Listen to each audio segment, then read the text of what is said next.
যেদিন আমি এই ভর্তাটা বানাই সেদিন আমার অবশ্যই একটু ভাত বেশি করে রান্না করতে হয়।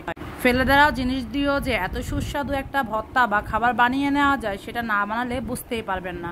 আমি তো প্রায় সময় এই সিজনে এই ভর্তাটা বানাই। কিসের ভর্তা আর কিভাবে বানাচ্ছি চলেন তাহলে দেখে নেওয়া যাক। এখানে আমি পটলের কিছু ছিলকা নিয়ে নিয়েছি, সাথে একটা পটল কুচি কুচি করে নিয়েছি। পটলটা দিয়েছি যেহেতু খোসা কম তাই। এরপর দিয়েছি 5-6টা কাঁচামরিচ, তার 5-6 কোষ রসুন দিয়ে সামান্য একটু পানি দিয়ে ঢাকনা দিয়ে ঢেকে দিয়েছি। হালকা একটু সিদ্ধ হতে হতে আমি এখানে কিছু চিংড়ি মাছ দিয়ে দিয়েছি, কাঁচা চিংড়ি মাছ।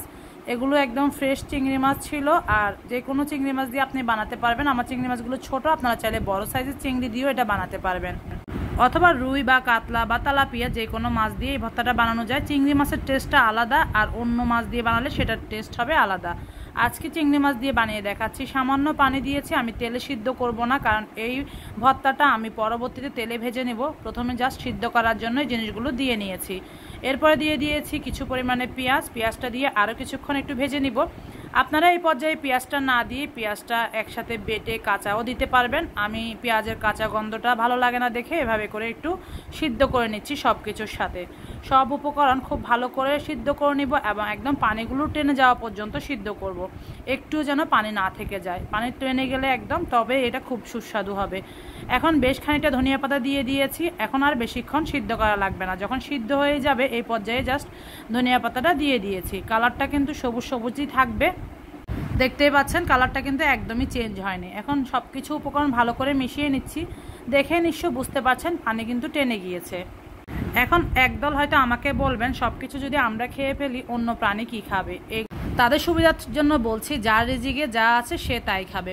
পটলের ছিলকা এগুলো কোনো প্রাণী খাবে এমনটা তো আমরা সুনিশ্চিত বলতে পারবো না। এগুলো ডাস্টবিনে ফেলে দিচ্ছি, কোথায় না কোথায় যাচ্ছে। তো যেগুলো খাওয়া যায় সেগুলো খেলে এমন কোনো অপরাধ হয় না। আপনার ভালো লাগছে না, আপনি খাচ্ছেন না, দয়া করে ফেলে দিতেই পারেন। আমি যে জায়গায় থাকি এই জায়গায় সবজির বড্ড অভাব, তাই আমার কাছে মনে হয় একটু ফ্রেশ সবজি পেলে সেটার খোসাও বেটে এভাবে খেয়ে নেওয়া উচিত।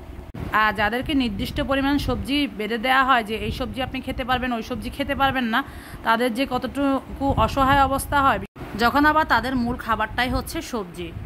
যাই হোক, এত কথা বলে লাভ নেই। পটলের সিল্কার ভর্তা ভাজি আমরা অনেক খেয়েছি, তো সেই হিসাবে ভর্তার রেসিপিটি আমি শেয়ার করছি। যাদের কাছে ভালো লাগবে তারা দেখবেন, যাদের কাছে মনে হবে যে এটা ট্রাই করা যায় তারা ট্রাই করবেন। আর যারা খেয়েছেন তারা কিন্তু জানেন পটল বা পটলের সিল্কার ভর্তাটা কতটা মজা হয়। আমি সব উপকরণ ঠান্ডা হয়ে যাওয়ার পরে খুব ভালো করে মিহি করে বেটে নিচ্ছি। সব কিছু ভালো করে 2বার বেটে নেওয়ার পরে এখন আমি সরিষার তেলে এগুলো ভাজবো। তো একটা প্যান বসিয়ে দিয়েছি, সামান্য একটু তেল দিব, খুব বেশি তেল কিন্তু দিব না। আর একটু ভালো ফ্লেভারের জন্য বা একটু টেস্ট বাড়ানোর জন্য সামান্য একটু কালো জিরা দিয়ে দিয়েছি ফোড়নে। বাটার সময় বা সিদ্ধ করার সময় আমি লবণ দিইনি, তাই তেলের মধ্যে লবণটা দিয়ে ভালো করে মিশিয়ে নিচ্ছি। এতে করে যখন আমি ভর্তাটা ভাজবো সম্পূর্ণ ভর্তার মধ্যে লবণটা মিশে যাবে। যে পরিমাণ ভর্তা হয়েছে দেখতেই পাচ্ছেন, খুব সুন্দর করে আমার পরিবারের সবাই মজা করে খেতে পারবো আমরা। সব সময় যে ভর্তা বানাই এমন না, মাঝে মধ্যে যখন দেখি খুব ফ্রেশ বা আজকে ভর্তা খাওয়ার মুড আছে ওরকম সময়ে বানাই। হয়তো বা বছরে 2-1বার বানানো হয় পটলের ছিলকার ভর্তা, আর সেরকমই একটা দিনে এদিন ভর্তা বানিয়েছিলাম আর ভাবলাম সেই রেসিপিটি আপনাদের সাথে শেয়ার করি। অনেকের কাছে নতুন মনে হতে পারে, তবে অনেকেই আমি জানি এই ভর্তাটা খেয়েছেন। এখন এগুলো খুব ভালো করে আমি চুলায় টেলে নিচ্ছি বা ভেজে নিচ্ছি, একদম শুকিয়ে ফেলবো প্যান থেকে উঠে আসা পর্যন্ত। দেখতে পাচ্ছেন একদম শুকিয়ে গিয়েছে।